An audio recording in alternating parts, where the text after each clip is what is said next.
제가 지난 주일날 그 설교문이 제대로 인쇄가 되지 않아가지고 좀 굉장히 당혹스러웠는데 오늘 아침에 또 프린트를 하려고 해서 프린트가 안 됐습니다. 그래가지고 정말 어떡하지? 그러고 와서 이제 다시 보니까 이게 프린트 잭을 제자리에 잘 꽂아야 되는데 프린트하는 그곳에 꽂으려고 엉뚱한 자리 인터넷 되는 자리에다 꽂아가지고 랜선 꽂아야 되는 데 꽂아가지고 된 것을 발견하고 겨우겨우 또 넘어왔습니다.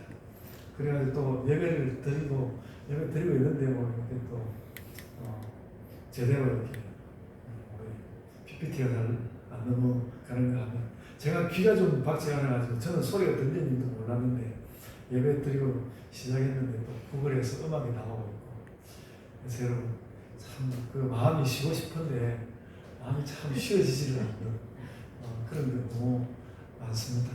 여러분들 요즘 쉬고 싶은데 쉬지 못하고 있는 마음이 뭐가 있습니까? 네. 잘 쉬고 계신가요? 그런 설교를 하려고 합니다. 여러분 이 더운 여름에 이런 예레미야서 여러분 다 잘 읽고 계십니까? 참 절절하고 절실했던 그 예레미야 선지자의 구절 한 구절 읽을 때마다 마음을 점이는 것 같지 않습니까? 마음을 점이는 것 같은데 그렇긴 하지만 그래도 또 오늘 우리 목사님의 저 복잡하고 너무 진지한 저 이야기를 오늘 또 들어야 하는가? 네. 나는 오늘 정말 우리 목사님의 설교를 들으면서 휴식을 얻을 수 있을까? 여러분 그런 생각을 혹시 하고 계시지는 않습니까?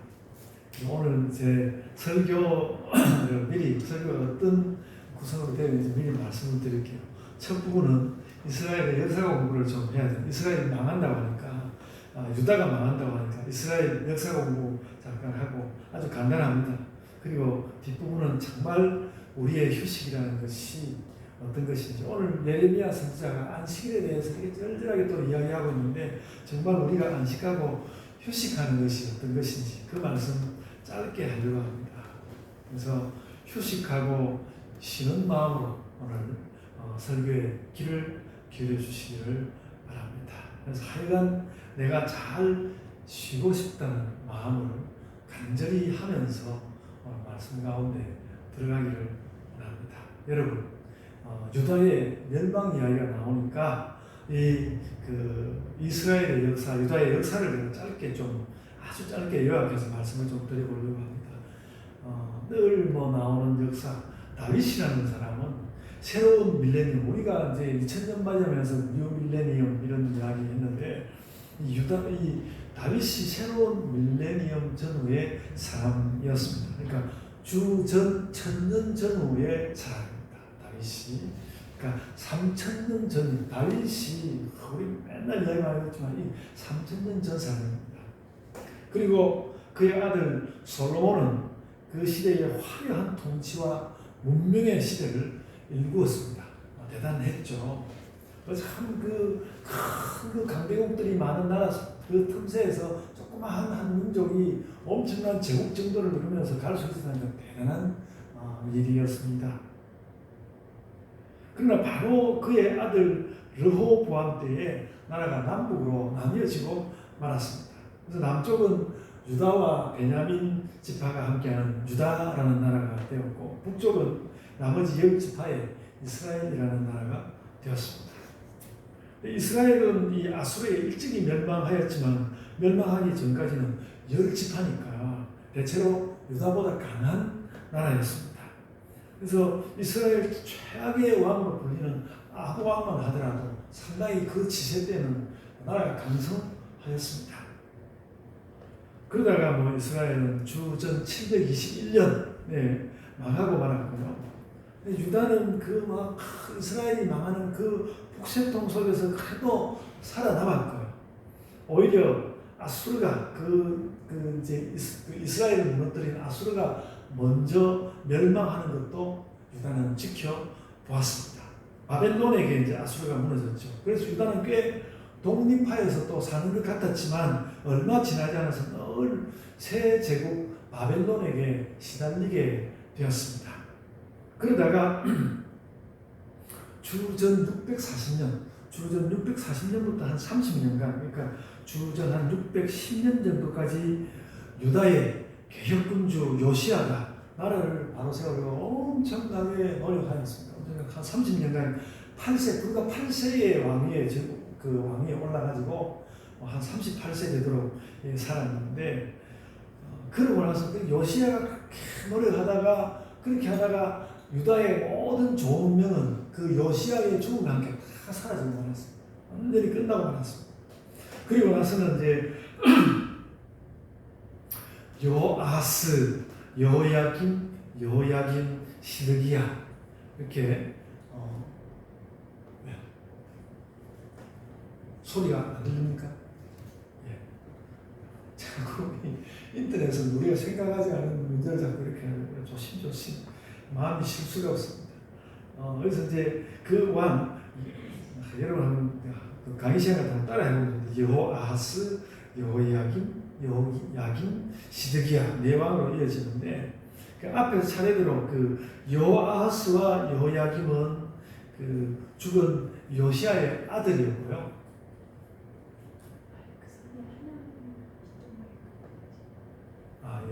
이거 소리가 요시야의 아들이었고, 그 다음 여호야김은 요시야의 손자고 여호야김의 아들이었습니다. 그리고 마지막 시드기야는 다시 전왕인 그 여호야김의 삼촌이기 때문에 또다시 요시야의 아들이었습니다.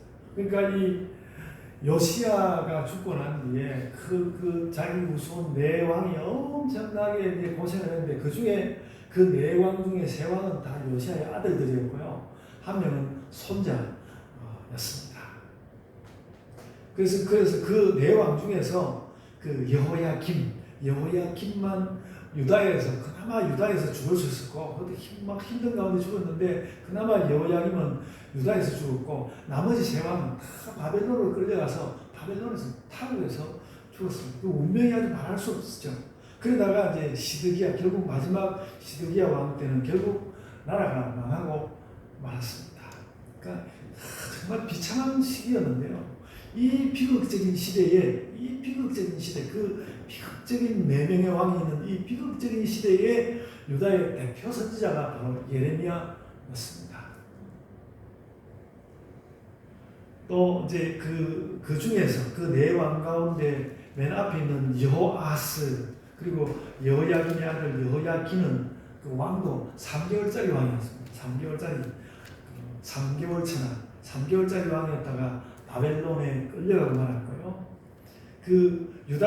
그래서 유다 말기에 네 왕이 있긴 했지만 주로 유다 말기의 왕은 여호야김과 시드기야 두 왕이 있었던 셈인데, 여호야김 때에 국군이 이미 기울어졌고, 시드기야 때에는 유다라는 나라가 이 땅에서 완전히 사라지고 말았습니다.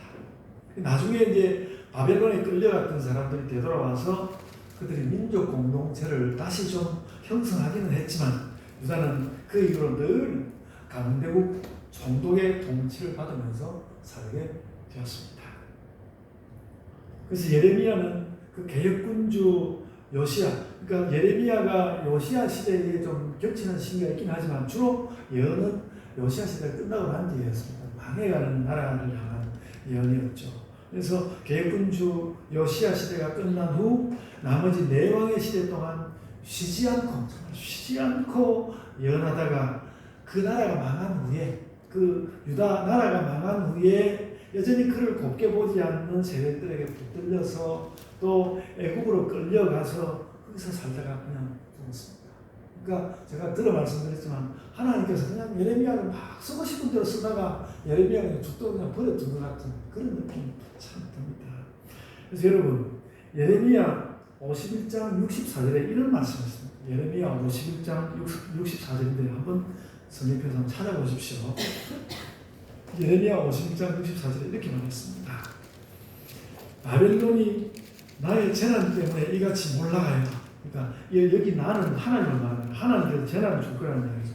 바벨론이 나의 재난 때문에 이같이 몰락하여 다시 일어서지 못하니 그들이 피폐하리라 하니라. 예레미야의 말이 이에 끝나니라. 그렇게 적었습니다. 피 맺힌 예레미야의 마지막 예언입니다. 그러니까 유다 멸망의 예언으로 시작해서 온 민족에게 예레미야가 매국노 취급을 받았거든요. 매국노 취급을 받았는데 결국 그 침략자 바벨론이 멸망하는 예언으로 그 예언이 끝난 정말 예언의 금자탑입니다. 출발할 때는 우리는 이렇게 하나님 앞에 잘못했으므로 우리는 멸망한다. 그리고 마지막 예언은 우리를 그렇게 괴롭혔던 바벨론은 멸망한다. 이렇게 하고 예레미야의 그 예언의 생애가 끝나게 되는 것입니다. 그래서 예레미야는 자신의 조국 유다가 망할 때 철저한 마음을 품고 함께 망한 선지자입니다. 그것이 예레미야와 그의 예언입니다. 하나님께서 유다를 멸망으로, 근데 제가 이제 점점 본문 안에 좀 들어가려고 하는데요. 하나님께서 유다를 멸망으로 징벌하신 것은 한마디로 하나님과의 약속을 지키지 않았기 때문이라고 예레미야 선지자는 이야기합니다. 하나님의 약속을 지키지 않았다. 그 신명기 5장에 보면 하나님께서 새 역사를 시작하는 이스라엘과 언약을 갱신합니다. 이미 모세와 언약이 있을 거요. 신명기에서 다시 이제 언약을 확인하는데요. 근데 그 신명기 5장에 다시 확인하는 그 언약이 무엇인가는 다른 것이 아니라 십계명이었습니다. 십계명이었고요. 나중에 예수님은 그런과 함께 이 십계명과 함께 율법을 다 정리해가지고 예수님은 이것을 정리해서 뭐라고 말씀하십니다만 하나님을 사랑하고 이웃을 사랑하는 것이다. 예수께서 이렇게 또 정리를 해 주셨거든요. 근데 선지자들의 이야기는 뭐냐면 이스라엘이 그 약속을 지키지 않았다는 것입니다. 하나님께서 그 하나님과 그 약속을 나누는데 너희 이스라엘이 그 약속을 지키지 않았다. 유다도 그 약속을 지키지 않았다. 이것이 선지자 예언의 절반입니다.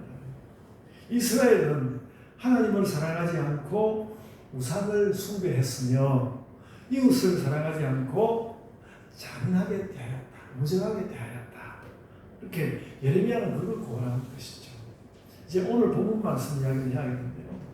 오늘 본문의 말씀은 뭔가는 우상 숭배하지 말고 하나님을 사랑하라는 그 약속, 두 약속 가운데서 우상 숭배하지 말고 하나님 사랑하라는 그 약속과 연관되어 있습니다.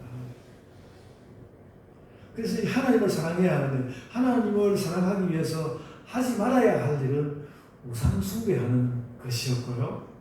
하나님 그 사랑을 위해서 잘해야 할 일은 무엇보다도 안식일을 지키는 것이었습니다. 그러니까 안식일에 관한 이야기를 그래서 지금 여기서 하고 있는 것이죠. 그래서 이스라엘은 말하자면 예레미야 이야기는 이스라엘은 이 안식일을 잘 안 지켰거나 아니면 지키더라도 형식적으로 지켰다는 것이죠. 그래서 하나님과 약속을 깨뜨렸다는 거예요. 그래서 오늘 본문은 유다가 패망의 시대에 나라가 곧 망할 텐데 이 패망의 시대를 맞아서조차 그 유다 사람들이 욕심을 버리지 못하고 그 욕심 때문에 안식일 날에도 뭔가 짐을 지고 나와가지고 어떻게든지 뭐 자기들 배를 굴려오겠다고 하는 그 이야기를 지금 예레미야가 하고 있는 것입니다. 그래서 여러분 좀 그 짐을 진다는 말을 가지고 좀 내용을 좀 바꾸고 가려고 하는데요. 오늘 본문에 그 안식일에 짐을 진다는 말이 4번 나옵니다. 그 얼마나 하나님께서 보기 싫으셨는데 너희들이 짐을 지고 이렇게 그 성당으로 들락날락 하지 말아라 그런 말씀을 하시지 않습니까? 4번 나오는데 그런데 말입니다. 이 안식일에 짐을 진다는 이 말이 안식일의 본질을 단번에 보여줍니다. 안식일의 본질이 무엇인지 단번에 보여주는데요. 안식일에 여전히 짐을 져내는 것은 유다 사람들의 욕심이지만 그 안식일에 대한 하나님의 핵심 의도. 근데 그 안식일에 대해서 가지고 있는 하나님의 핵심 의도는 뭔가 하면 이 안식일날에는 백성이 짐을 지시지 않았으면 하는 것입니다. 쉬는 날 아니냐. 안식일에 좀 짐을 지시 말아라 하는 것이었죠. 그래서 여러분 안식일에 관하여서 수많은 해석을 할 수 있지만 핵심은 바로 그것이었습니다. 제발 너희가 안식일은 좀 짐을 지지 말아라. 안식일은 좀 짐을 지지 말아라. 우리 좀 쉬어라. 안식일은 좀 그래라. 여러분, 예수님이 마태복음 11장 28절에 하시는 말씀이 저는 이 말과 연관되어 있다고 생각합니다. 예수님이 마태복음 11장 28절에 수고하고 무거운 짐진 자들아, 그렇게 말합니다. 수고하고 무거운 짐진 자들아 다 내게로 오라. 내가 너희를 쉬게 하리라. 이 뜻이 예레미야가 짐진 자들을 이야기하는 거기에 들어있다는 것이죠. 예레미야서에 하나님도 이 말씀을 하고 싶은 것이거든요. 내가 그렇게 너희들을 쉬고 했는데 너희 쉬지도 않고 어쨌든 욕심 때문에 몰려다니고 그러지 않냐. 좀 그러지 말아라. 안 그러면 내가 너희를 살려줄 텐데 그렇게 말씀하고 있는 것이죠. 그래서 여러분, 제가 오늘 이 설교를 해야겠다는 생각을 한 이유가 있습니다. 예레미야는 지금 유다의 멸망을 예언하는데 그들이 하나님과 언약을 지키지 않는 것을 책망하면서 그 어떤 것보다도 안식일을 지키지 않는 것을 중요한 것으로 꼽지 않았습니까? 안식일 지키지 않는 걸 중요한 것으로 꼽았는데요. 근데 질문이 생기는 거죠. 안식일이 뭔데? 그냥 하나님 그냥 안식일 안 지키는 게 그냥 대충 넘어가실 수 없으신가? 안식일이 뭔데 이렇게까지 할까? 그런 생각이 들었습니다.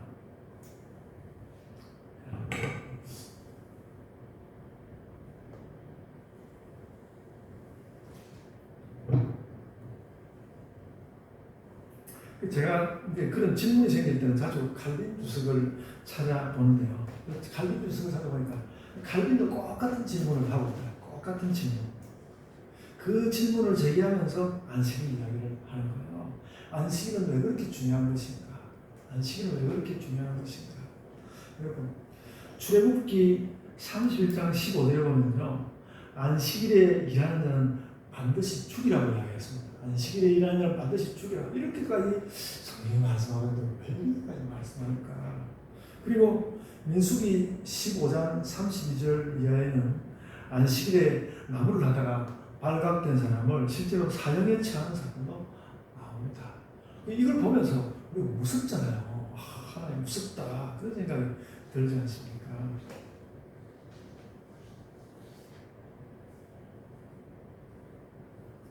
그래서 안식일을 지키지 않는 것에 대해서 하나님께서 이렇게까지 하실 일인가? 그런 질문은 할 수 있지 않겠습니까? 네, 여러분, 구약 성경을 우선 조금 풀어가야 되는데, 우선 구약 성경을 잘 읽어보면요, 반드시 죽일 사람이 상당히 많습니다. 안식일을 안 지키는 사람만 반드시 죽이라고 말하지 않았습니다. 구약 성경을 이렇게 읽어보면요, 반드시 죽일 사람이 많은데, 살인자, 사람을 죽이는 사람 반드시 죽이라고 했습니다. 그리고 부모를 때리거나 저주한 자 반드시 죽이라고 했습니다. 사람을 납치한 자 반드시 죽이라고 했고요. 짐승과 교합한 남자와 여자 반드시 죽이라고 했습니다. 남의 아내와 간음한 자 죽이라고 했습니다. 아버지의 아내와 동침한 자, 며느리와 동침한 자, 남자로서 남자와 동침한 자, 접신한 자, 하나님 이름을 모독한 자, 이 모든 자를 반드시 죽이라고 했습니다. 그리고 성경의 모든 분위기를 볼 때요, 반드시 죽이라는 말을 가지고 특별히 강조하고 싶었던 경우는 안식일을 안 지키는 이것보다는 사람을 죽인 사람, 살인자는 꼭 죽여야 된다는 걸 굉장히 강조해서 말씀하고 있습니다.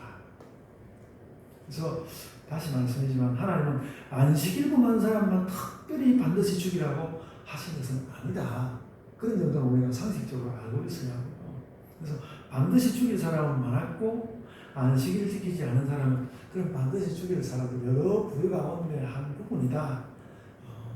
율법책의 한 부분으로 이렇게 생각해야 해서 그러니까 반드시 죽이라는 그 말을 너무 막 누구 묻게 받아들이고 하나님이 이렇게까지 이야기해야 되나 하면서 막 하나님은 또 누구는 변호하려고 하고 누구는 공격하려고 하고 그렇게 하는 문제는 아니다. 그렇게 말씀을 좀 드리고요.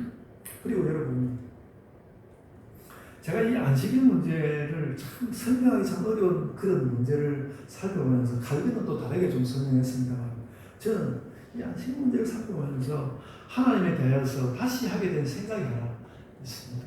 다시 하게 된 생각이 하나 있는데, 하나님 참 허술하시다. 하나님 엄청 허술하시다. 그런 느낌을 받았습니다. 여러분, 오늘 예레미야에 나온 이 안식일 문제와 가만히 한번 생각을 해보십시오. 정말로 안식일 어긴 사람들을 늘 사형에 처했다면 선지자가 이런 말을 할 필요가 있었겠습니까? 그럴 필요가 없었던 것이죠. 안식일 주례가 처음 시작될 때는 법을 어긴 사람 보고도 되어 있고 그러기도 한 것 같습니다. 그러나 그런 기록이 단지 한두 번에 불과하고 더 이야기 안 나오고, 예레미야가 이와 같이 말하는 것은 이 법이 그 안식일 어긴 자들을 반드시 죽이라고 하는 법이 거의 시행되지 않았다는 것입니다. 시행되지 않은 거예요. 그리고 저는 하나님은 이 계명이 결국 그렇게 될 것이다. 사람이 결국 지키지 않을 것이고 그 법도 그냥 무야무야 될 것이다. 하나님 거의 많이 알고 계셨다고 저는 생각합니다. 근데 그렇다면 하나님은 왜 그렇게 무서운 말을 해가지고 꼰대신 같은 그런 오명을 뒤집어 쓰셨을까? 이런 생각을 우리가 하게 되지 않겠습니까? 그래서 제가 그래서 드리는 답이 그거라는 말이죠. 근데 하나님께서 그렇게 하시는 이유가 너무 분명하다. 하나님께서 그렇게 해야 하는 이유가 너무 분명하다는 것이죠. 내가 안식일에는 너희 등에서 짐을 내놓게 하고 싶다는 것이죠. 나 꼭 그렇게 하고 싶다. 그러니까 너희가 안 지키면 내가 그냥 죽게 할 거다. 그렇게 얼르면서까지 제가 좀 안식일에는 등에서 짐을 내려놓아라. 억지로라도 내가 그렇게 하고 싶다. 그래서 여러분, 좀 너무 제가 감상적으로 이야기하는 것인지 모르지만, 제가 설교 준비를 하다가 마음이 여기에 도달하면서 제 마음이 격해져서 제가 눈물을 흘렸어요. 하나님, 그런 뜻이 있으셨겠다. 그리고 여러분, 또 이 안식일 규정에는 사회적인 문제가 결부되어 있었습니다. 그리고 이건 사회적이라기보다는 훨씬 더 사회적인 것보다 더 넓게 생태적인 문제였습니다. 그래서 그 안식일 이야기를 할 때 아주 분명하게 너도 쉬고 너의 아내도 쉬어야 돼. 너의 아내도 쉬고, 그리고 너의 종도 쉬어야 돼. 되고, 그리고 너의 그 집을, 너의 집을 지나가는 나그네도 쉬어야 돼. 그리고 너의 짐승들도 쉬게 해야 돼. 그런 말씀을 하시는 거예요. 그래서 여러분, 이 안식일 이 날은 말입니다. 안식일 이 날은 그야말로 모든 사람과 온 세계가 쉬면서 심지어는 요즘 말하면 계급장도 다 떼라. 누구는 계급이 높으니까 쉬고 누구는 계급이 낮으니까 못 쉬고 그런 게 아니고 계급장도 다 떼고 누구나 다 쉬어라. 온 세계가 다 쉬어야 된다. 그래서 여러분, 그래서 오늘날 현대까지는 그 하나님께서 개개묵은 어떤 차별적인 이야기, 그리고 너무 고루한 이야기, 그런 거 많이 했다고 현대가 일어나서 막 성경을 비판하고 하나님이 잘못됐다고 이야기하고, 그리고 하나님을 안 믿기도 하고, 그렇게 하는 그런 이 인류 역사 온 세계 문화가, 근데 오늘날 여러분 온 세계 문화가 어떻습니까? 오늘날 온 세계 문화가 발전과 차별로 가득하지 않습니까? 오늘날은 정말 신분 차별은 없어졌다고 하지만 다 돈을 가지고 어떤 방식으로든 얼마나 그 발전과 차별에 붙들려 매여 있습니까? 오늘 사회는 그렇지 않습니까? 그런 거 가득한데, 그런데 그런 세계, 오늘날까지 해당되는 거예요. 오늘날까지 해당되는 이 세계를 향하여서 하나님께서 내가 세상을 만들고 내가 쉬었던 그날만은 온 세계가 좀 차별 없이 좀 쉬어라. 여러분, 성경에다가 현대의 평등 사상을 갖다 붙이기는 어렵지만 이 규정 안에는 그런 정신이 살아서 숨쉬고 있는 것 같지 않습니까? 안식일의 그런 뜻입니다. 그래서 여러분, 우리가 안식일 규정에서 이런 하나님의 애터지는 마음을 좀 읽으면 좋겠습니다. 백성의 쉼을 원하시는 하나님, 더욱이나 다 평등하게 똑같이 그렇게 쉬기를 원하시는 하나님. 그래야만 정말로 쉬는 거니까. 그래서 누가 뭐 분명히 안식일 이야기하면서 무슨 이제 다 보면 뜻이 나오는 겁니다만 막 평등사상 막 이야기하고 또 다른 이야기하면서 생태 이야기하면서 이렇게 막 많이 밝힌 그런 것이 많은지는 모르겠지만 하나님의 안식일 규정은 정말로 우리를 쉬게 하고 싶었던, 정말로 우리를 쉬게 하고 싶었던 하나님의 마음이라는 것이죠. 그래서 억지로라도 너희가 쉬면서 누리는 행복을 내가 좀 보고 싶었다. 우리가 성경을 그렇게 읽어야 하지 않습니까?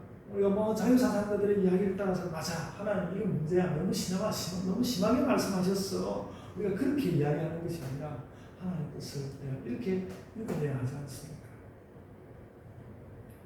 예수님의 그래서 마태복음 11장 28절 이미 말씀드렸지만 이 말씀은 그런 안식의 뜻을 계승하고 있는 것이라고 생각됩니다. 수고하고 무거운 짐진 자들아 다 내게로 오라. 내가 너희를 쉬게 하리라. 이 말씀에 우리의 안식과 평등을 원하시는 예수님 마음이 하나님 마음이 완전히 녹아 있습니다. 예수님은 또 안식일에만 나에게 오라고 말씀하는 것이 아니지 않습니까? 그리고 주일날만 예수님께 오라고 하시는 말씀도 아니거든요. 그러므로 여러분의 매일이 그래서 쉼과 평등으로 가득하기를 축원합니다. 여러분의 매일이 쉼과 평등으로 가득하기를 축원합니다. 우리 교회 바깥에 나가면 안식교회 있잖아요. 우리 살고 있는 이 주변에 안식교회 많아요. 큰 교회도 많더라고요. 안식교회도 있죠. 그들은 뭐 예수님이 안식일에 재림하실 거라는 그런 교리를 만들었더라고요. 그런데 우리가 주일을 지키는 것은 예수님이 주일에 부활을 하셨으니까 그 날을 따라 쉬는 거거든요. 안식이 중요한지 예수님 부활한 게 더 중요한지 그 기저귀를 우리가 할 필요는 없는 것 같고 오늘 어쨌든 그 주일에다가 그 안식의 의미도 함께 담고 가는 거거든요. 함께 담고 가고 있습니다. 예수님이야말로 그 삶의 진정한 안식을 담아냈으니까 그 주일을 지키면서 그 주일에다가 안식의 의미를 담는 것은 너무 당연해 보입니다. 우리 그렇게 담고 갈 것입니다. 그러니까 이걸 가지고 우리가 교리적으로 싸울 일은 아닌 것 같습니다. 그래서 안식교회가 그것 외에 다른 이야기가 없다면 우리가 함께 할 수 있을 텐데 그들이 뭔가 또 다른 교회들도 많이 가지고 있는 것 같습니다. 우리는 여러분 그래서 주일날 부활을 기념하고 든달아서 휴식과 평등의 뜻도 새긴다. 우리는 주일날 그렇게 한다. 그래서 우리가 뭐 안식일에 쉬는 것이 옳으냐 주일에 쉬는 것이 옳으냐 그렇게 싸우기보다는 주일날 잘 쉬는 것이 우리가 성경대로 사는 것입니다. 그래서 오늘부터 여러분 주일날 가면 어떻게 하면 내가 잘 쉴까? 의무감을 가지고 잘 쉬어야 됩니다. 어떻게 하면 내가 잘 쉴까? 기분 나쁜 거 다가와도 다 물려놓고 아니야 나는 쉬어야 돼. 내 마음을 쉬게 해야 돼. 의무감을 가지고 잘 쉬시기를 바랍니다. 그것이 성경대로 사는 방법입니다.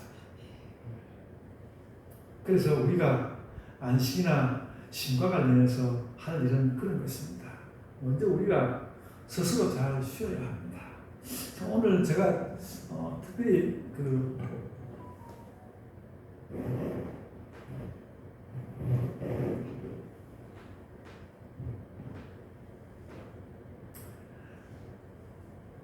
특별한 예화를 발견하지 못하고 있습니다. 아침에 이제 교회 와서 기도를 하다가 그 생각을 하게 됐는데 나의 쉼, 나의 휴식 그것을 생각하고 있는데 그 프랑스 리주에의 소아 테레사라고 그랬습니다. 제가 전에 한번 말씀을 드렸는데 이 아이가 태어났을 때 4살 때 4살 때 아마 그 아빠가 죽었는가 엄마가 죽었는가 그랬어요. 그런 일이 있긴 했습니다만 어린 아이 4살 때에 엄청난 그 자신의 죄에 대한 회개를 4살짜리 아이가 사장님 해결을 해가지고 온 동네를 발칵 뒤집어 놨어요. 그러니까 어린 아이 4살짜리가 막 쉬지 않고 막 그 눈물을 쏟아내면서 해결하니까 그 마음이 정말 돌과 같은 어른들이 다 변화를 받아가지고 온 동네가 발칵 뒤집힌 거예요. 그런 일이 있었습니다. 소아 테레사라는 이 아이가.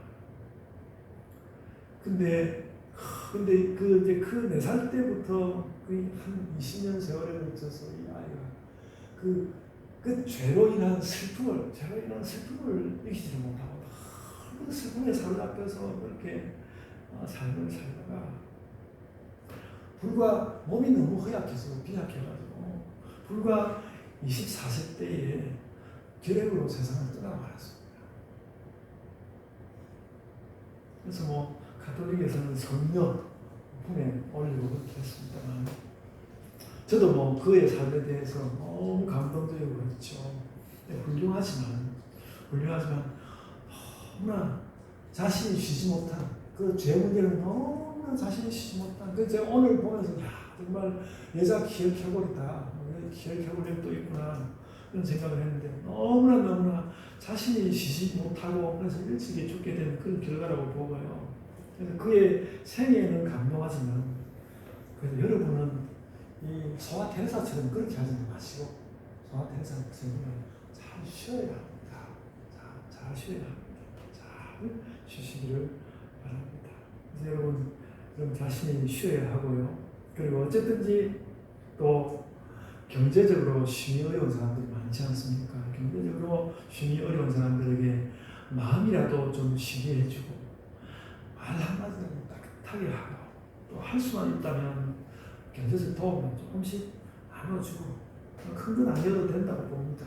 우리 자녀들이나 주변 사람들 가운데 혹 우리 주변 사람들 가운데 힘 있는 사람이 있다면 그들에게 부탁하고 가르쳐서 세상에 좀 평등한 삶을 좀 전하도록 그렇게 우리가 그런 주님의 뜻을 하나님의 뜻을 전하면서 그렇게 사는 그것이 신자들의 삶이다. 예레미야 17장 그 후반부에서 우리가 배우는 교훈도 그것 아닐까. 우리가 그렇게 살아야 하겠다. 마음을 가지는 것입니다. 그래서 여러분 우리가 지난 2주 전에 수련회에서 기도 제목을 나누지 않았습니까? 그래서 이 설교 준비를 하다가 기도 제목들을 다시 되새겨볼 때에 그 모든 내용들이 다 알고 보면 너무 화를 하면 안 좋겠지만 알고 보면 이런 쉼에 관한 것이었어. 내가 정말 하나님 앞에서 살면서 행복하고 좀 마음에 쉼을 가지고 살고 싶은데 마음에 쉼이 너무 적습니다. 그런 기도였던 것 같습니다. 그래서 오늘 이 설교를 이렇게 하면서 여러분의 그 모든 기도가 하나님 앞에서 쉬는 삶으로서 상달이 되기를 바랍니다. 그리고 여러분의 그 쉼에 대한 기도가 정말 가치가 있습니다. 정말로 가치가 있고 의미가 있습니다. 하나님 제가 쉬고 싶어요. 가치 있는 기도입니다. 심리철학자 락강은 욕망을 포기하지 말아라. 그런 현대적인 가르침. 제가 그 부분 상당히 동의하는데요. 욕망을 포기하지 말라는 현대의 가르침을 주었습니다만 저는 그보다는 더 2600년 전 고대의 예레미야를 따라서 예레미야 선지자의 예언을 따라서 제가 그런 선언을 여러분 앞에 하고 싶은 것입니다. 하나님과 예수님과 성령님을 믿는 영혼의 성도 여러분의 쉼을 여러분의 안식을 포기하지 마십시오. 여러 것을 위해서 기도하시기를 바랍니다. 아멘. 세상은 늘 하나님과 교회가 캐캐묵었다고 말하지만 오히려 세상이 더 캐캐묵었습니다. 저는 그렇게 생각합니다. 세상이 훨씬 더 캐캐묵었습니다. 다시 말씀드리지만 세상은 늘 발전과 차별에 발목이 잡혀있지 않습니까? 그 발목이 잡혀있는 그 족쇄를 하나님께서 풀어주려고 하시는 거예요. 예수님도 그거 풀어주려고 하시는 거예요. 그래서 내가 너희를 쉬게 하고 싶다고 말씀하시는 것입니다. 우리는 그래서 이런 세상에 하나님의 안식을 정할 만한 이유가 있지 않습니까? 세상이 이렇게 모시고 있는데 세상을 쉬게 하고 싶습니다. 이렇게 우리가 복음을 전할 만한 이유가 있지 않습니까? 그래서 이 안식을 우리가 전합시다. 또 우리가 서로에게 휴식을 줌으로써 서로 사랑하는 그런 교회가 됩시다. 아멘. 자, 기도하겠습니다.